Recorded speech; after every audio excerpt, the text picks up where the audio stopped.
is Max Wink with Case IH Agriculture, and joining me here today is Tom Buis with Growth Energy. And Tom, one of the things that wanted to visit with you about that not a lot of people probably know, ethanol, demand for ethanol actually was started about 20 years ago by 3 farmers. What do you see the next 20 years looking like for ethanol? Well, Max, I think it's been the development of ethanol has been the greatest single economic development for rural America in my lifetime.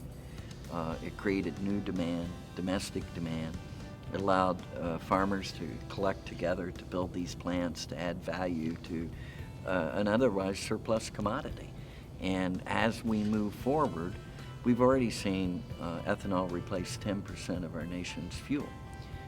We can do better than that. You know, for the past 4 decades, we've been sitting here going from economic shock to economic shock because of our addiction to foreign oil. We're currently sending $400 billion annually, US dollars, to other countries' economies for our addiction to foreign oil. We can do better than that. And it takes a commitment. I think in the next 20 years, you'll see that number grow. Not only will you see the grain ethanol model continue to improve in terms of efficiency and economics and the environmental aspects, but also next generations of feedstocks. And so you expand this whole production of energy across the entire United States, which is good for our economy. It's jobs that can't be outsourced. It keeps those $400 billion here in America that in reality, we're borrowing from other foreign countries to pay for our addiction to foreign oil. And it's great for rural America. And I know that you go to any community in rural America where there's been an ethanol plant built, and you see that economy turned around. We've been talking about for 5 or 6 decades, how do you stem the decline of those rural communities? Well, you got to have economic opportunity, and you have to have a tax base to support the schools, the hospitals, the infrastructure. Bringing value-added industries like ethanol production into those communities has helped tremendously.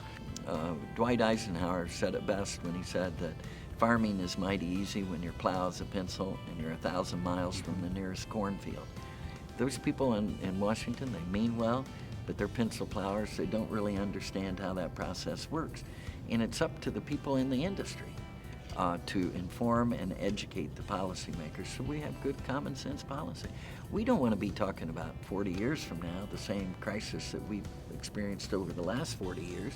We need to. It's best for our nation to move forward. You know, if you look at the production of ethanol, that kernel of corn, the only thing removed in the distillation process is the starch. All the protein, the fiber, and the oil comes back in a very high quality distiller's grain, which is used for livestock feed. The corn that's used for ethanol is number 2 yellow corn. It's not white corn, it's not canned corn, it's not sweet corn, it's not popcorn, it's not candy corn. Number 2 yellow corn is used for livestock. And the irony of all this food versus fuel debate is we're the only feedstock that you get both. You get food, fuel, and fiber, or all 3. And every economic study by any government or government entity or objective analysis since 2008 has said ethanol wasn't the cause of higher food prices. Ironically, it's the cost of transportation fuel, oil, because food travels so many miles before it gets to the consumer. So we didn't cause it. That hopefully it gets put to bed. You know, America's farmers and worldwide farmers are the most productive sector in the world.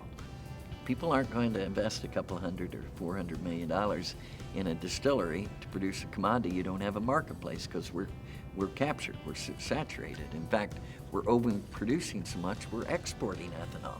Ironically, even to countries that produce their own ethanol, because we have so much excess. We see the raising that blend wall as the key market signal to start it up, just like we did 30-some years ago in the production of grain ethanol. It wasn't energy efficient. It wasn't economically efficient to produce alcohol from corn when it started. But that trial and error by those like 3 farm families and others, and that investment in new technology and research today it's very efficient. So if I'm a grower and I've been listening to this conversation and I want to get involved, what's one of the first things I should do? Well, stay involved. Stay involved with the policymakers, the farm groups, the commodity groups.